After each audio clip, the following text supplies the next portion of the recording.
7:16 now, the traffic. An accident now, Power Inn Road at Gerber. Also an accident, Zinfandel at Douglas Road. And Excelsior at Jackson Road.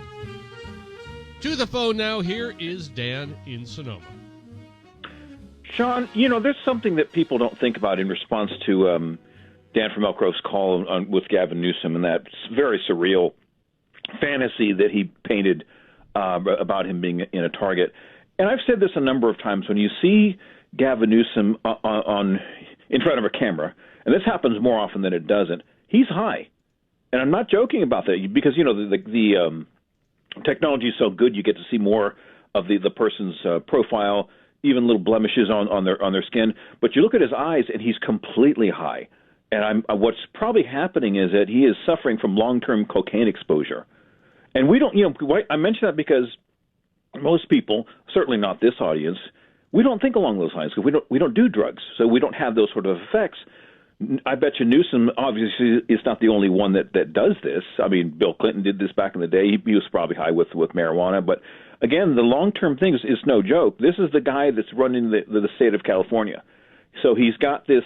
He's done it so long that he's starting to believe his own lies.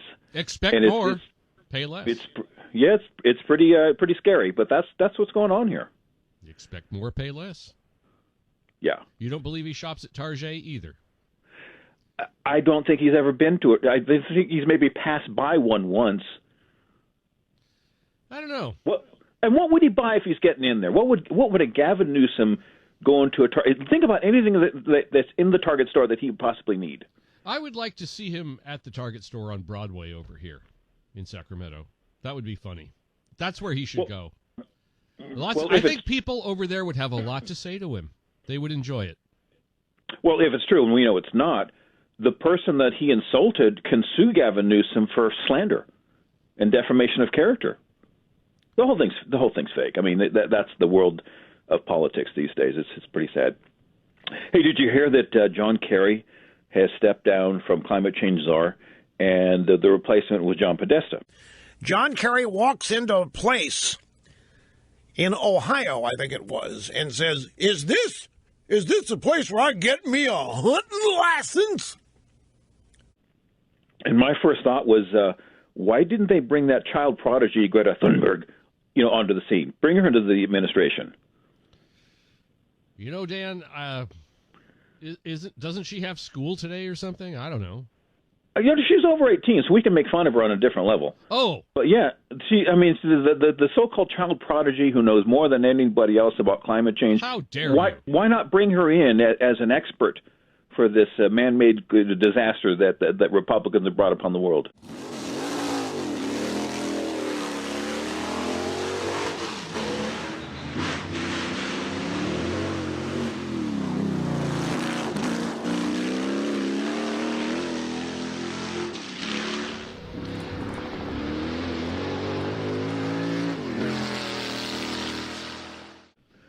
I totally feel sorry for that gal. And she's ugly. That's an ugly kid. I'm sorry. She's been put up to that by people. She's being used. She's just being used. It's awful. It's sad. But now she's old enough to realize, if it's true, she needs to wake up and say, this whole thing was a lie. I was brainwashed, and she probably was. I think that day is coming. Possibly. I think it is. People do wake up. I hope so. We need as many people to wake up because God knows I'm sleeping. When I told you earlier this week, I was one of those weird kids that followed politics early on. One of my first memories is Ford pardoning Nixon, and my father turning to me and saying, "Remember, this is going to be a very, very big day." Of course, he was right about that.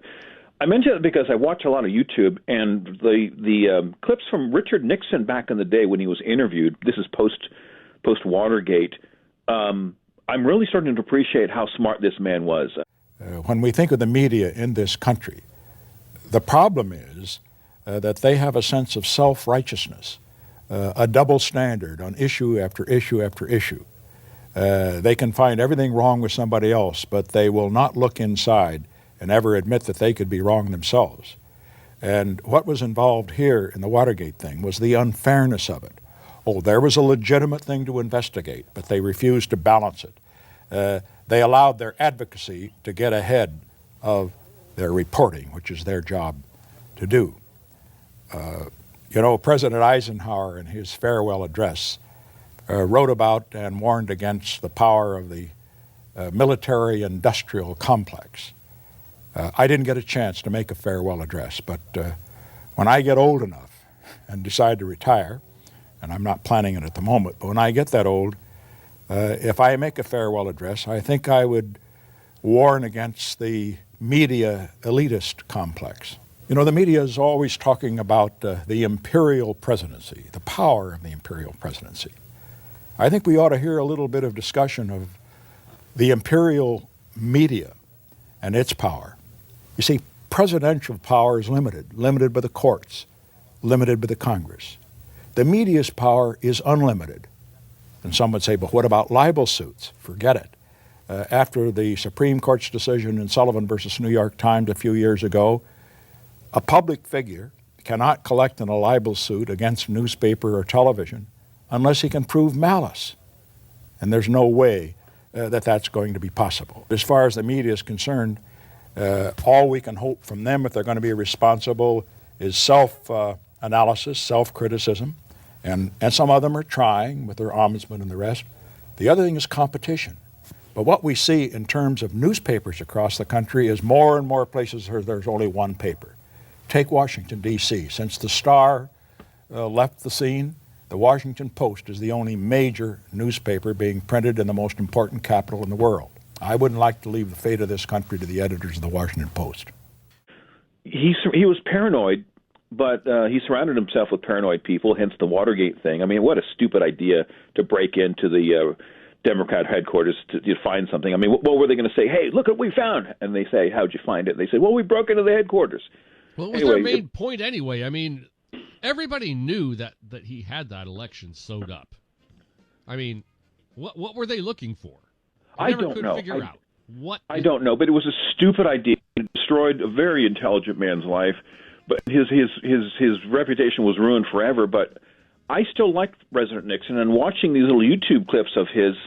What they're doing is the Nixon library, I guess, or whoever is putting this up, is basically responding to foreign policy of today.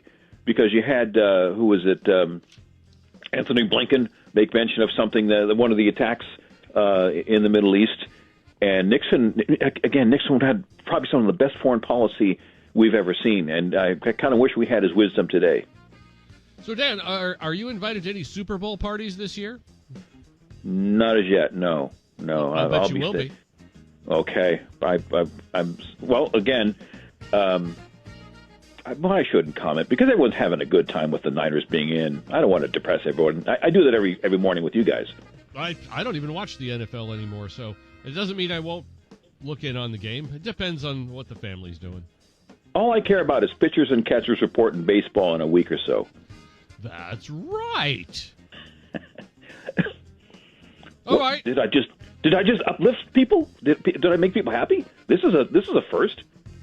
You always make everyone happy, Dan. We always look forward to your calls every day. We do. Keep believing that. And Gavin Newsom shops at Target. Expect more. Pay less. All right. Have a good weekend, bud. You too. It is 7:23. Partly cloudy with a chance of thunderstorms today. 42 right now at Cal Expo.